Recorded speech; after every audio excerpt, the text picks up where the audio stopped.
That was it. That was the moment. I said, this is it. I'm going. So when I went upstairs and tapped Doug on the shoulder, said, I'm not getting off, Doug, I'm staying. And he said, you little mongrel. That was it. It was game on.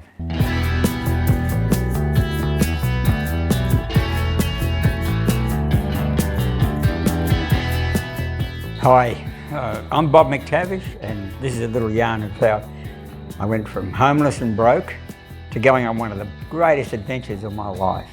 Bob's currently 77 years old. He's a business owner, a respectable member of society, and a surfing legend. But in 1963, he was 19 and broke. In 1963, surfers were aliens. We were strange creatures who travelled to find waves wherever they were good. By 63, there was a bit of a band of us guys who were travelling to find waves. I was totally addicted, and surfing brought me a wonderful life. Okay, it was the 10th of November, 1963. Air travel was unaffordable to surfers in the 60s, so travelling to surf meant boarding a ship. In November 63, every surfer in Sydney was aware that the Orsova was heading off to Hawaii that afternoon, and hundreds of surfers were going to show up to farewell their mates. I'd just worn out my welcome at a mate's house where my 2-night stay stretched 2 weeks, and so he'd booted me out. I went to work at Scott Dillon's factory down in Brookvale, and I was greeted by a very grumpy Scot because I just kept running off on endless surf trips up north to Queensland. Whenever there was a car with boards heading north, you got room for one more? I was in the car. And he said, how can I build a business around people like you? You just keep charging off up the coast. And he pulled out a £10 note out of his pocket. The whole business ran out of his hip pocket. He said, go Bob, we're square. See you later. That was Bob, 19, homeless, £10 to his name. So he hitched a ride to Darling Harbour, keen to see what all the fuss was about, but with a half-formed plan nestled in his brain. I'd put about 3 or 4 pairs of board shorts that I owned into a Pan Am bag and not much else. It was a bottle of scotch, might have been a spare t-shirt. I was pretty sure I was going to go to Hawaii on the boat that day. I painted myself into a corner, so I figured the best option was to jump out the window. Bob joined the crowd on the dock, where he noticed 3 Maroubra surfers hanging over the railings of the Orsova, Natch, Ugg and Bobcat. So I broke away from the crowd, walked up the gangplank to a very official P&O officer, and I asked to go visit my friends who were going on the boat. And he said, oh, our famous surfer friends. Yes, you can go on board, but you must be off in 15 minutes. That'll do me. So then I ran up to the deck, up the stairwell, found the 3 Maroubra guys leaning on the rail, and I fronted up to Ugg. And he goes, oh, good to see you, Bob, but you better get off. The hoot is going, they're telling us to clear off the ship. And I said, I think I'm staying, Ugg. And he said, you little mongrel, Bob, good on you. You're welcome to sleep in our cabin. The possibility of jail time was real, I knew that, but more than that was the stoke. Hawaii was only 10 days away. I was on the ship. Stowing away was certainly the nicest option that afternoon.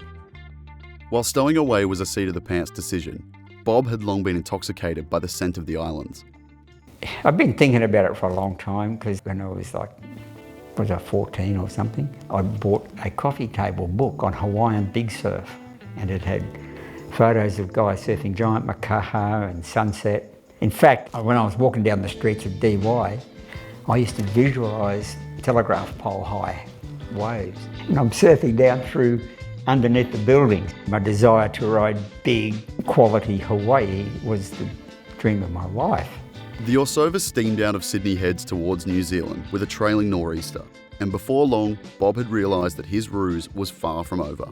Would you please assemble on decks A, B and C in your allocated positions according to your cabin number? You'll see them painted on the decks. Oh no, this is a trick. So immediately I dived into a bank of toilets near the bar. There was 10 toilets in a U-shape.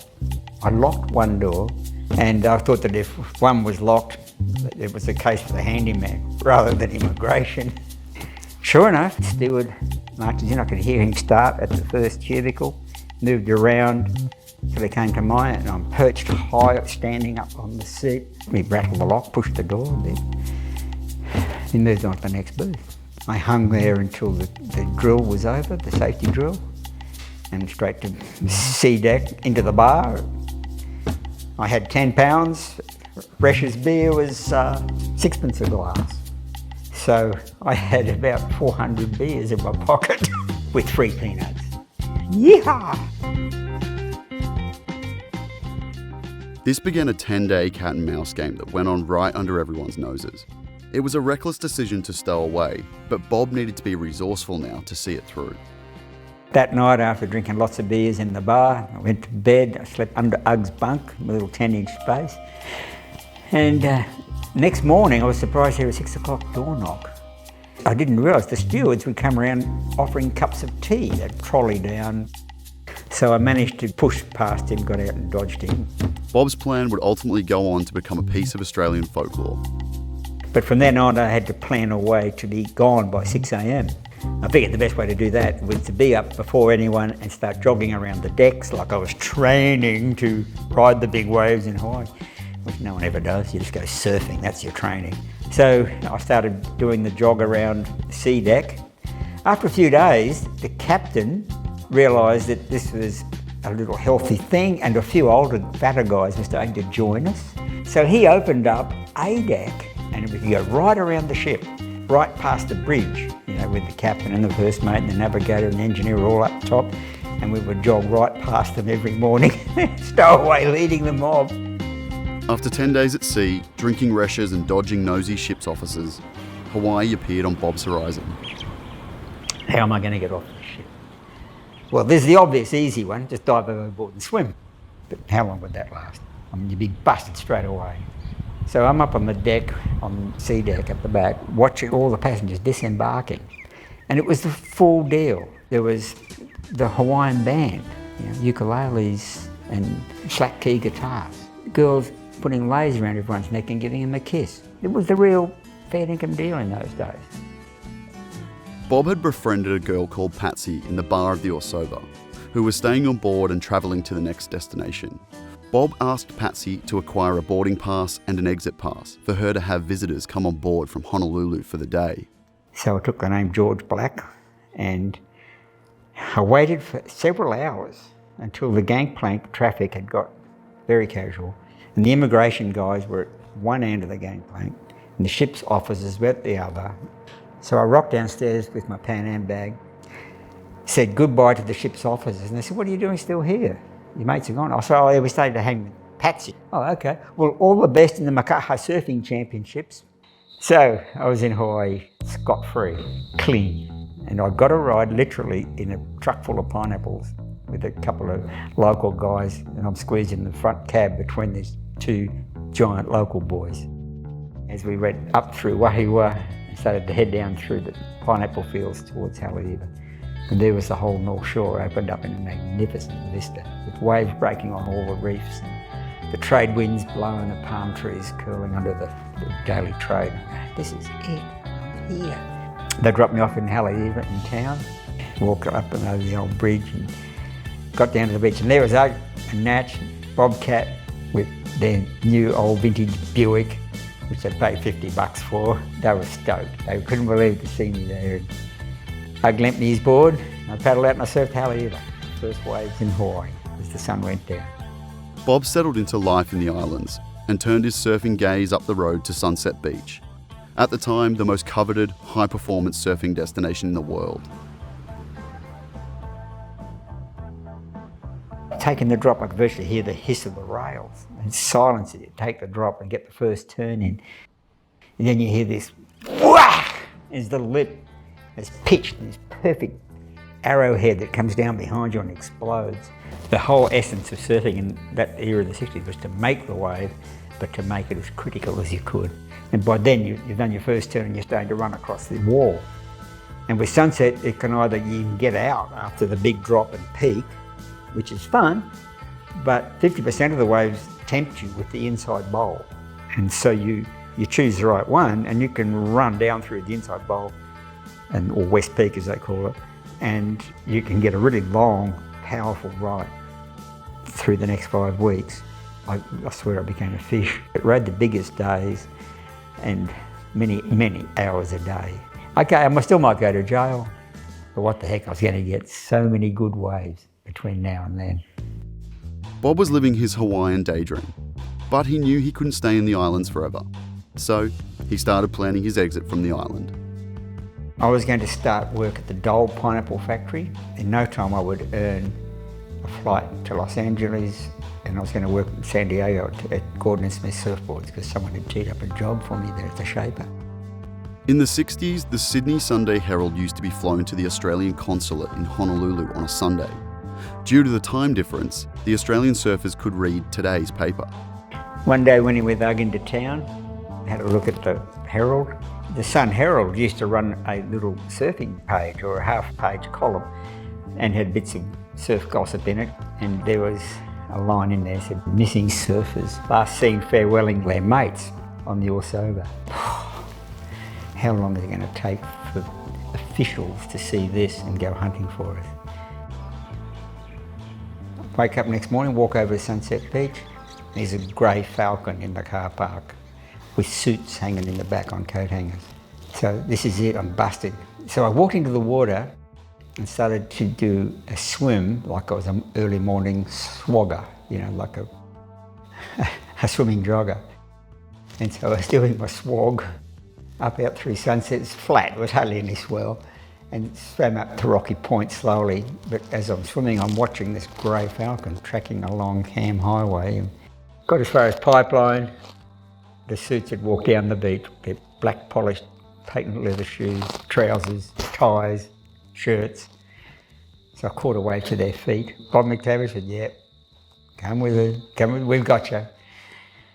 So one day it took, you know, from reading the paper to be busted. That night I was put in the Honolulu lockup, and it was the classic Western cement block wall, bars on the front. About midnight they started dragging the drunks in from town, and they had ukuleles, guitars, and they started singing the old songs of the islands, put me into the most sombre, but melancholy, but rich mood, you know, of the situation. Was I going to see Mum again? What would Dad think of me? Was I a loser in his eyes? And so that was a real low point, and you started to wonder whether it was worth it at that point. Bob spent a few days being dragged from jail to jail before eventually he got his day in court, where he was surprised to stand before a judge who seemed to empathise with his situation. He goes, "I'll tell you what, here's a Christmas gift," because it was Christmas Eve as well. "We'll send you back to Australia. My friend's Duke Hanamoku.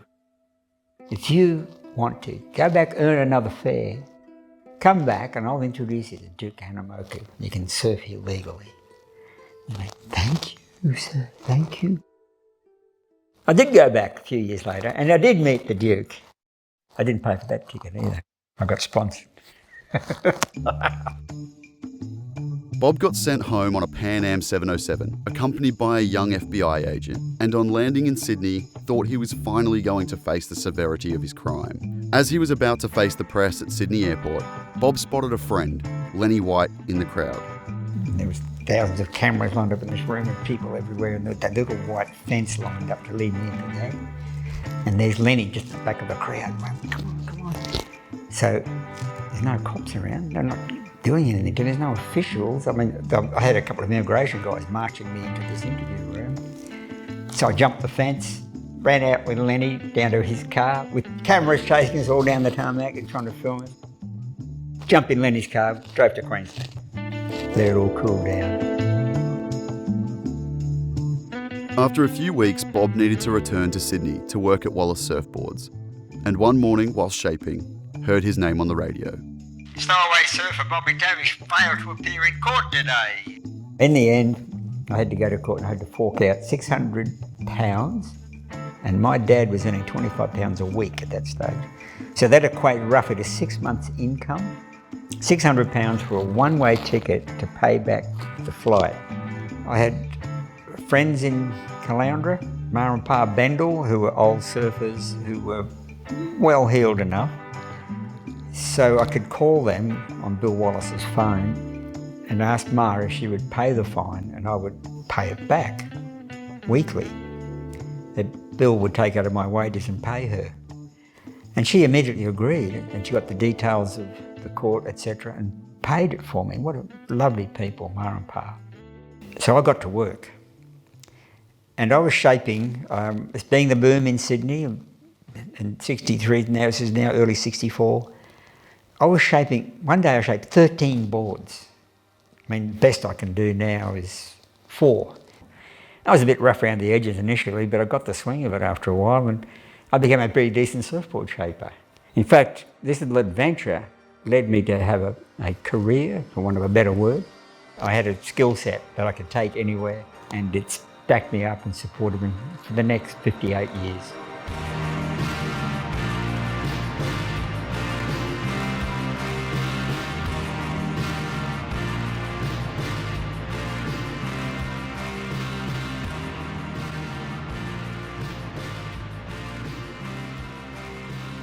When you cast your fate to the winds, you've got to learn to sail.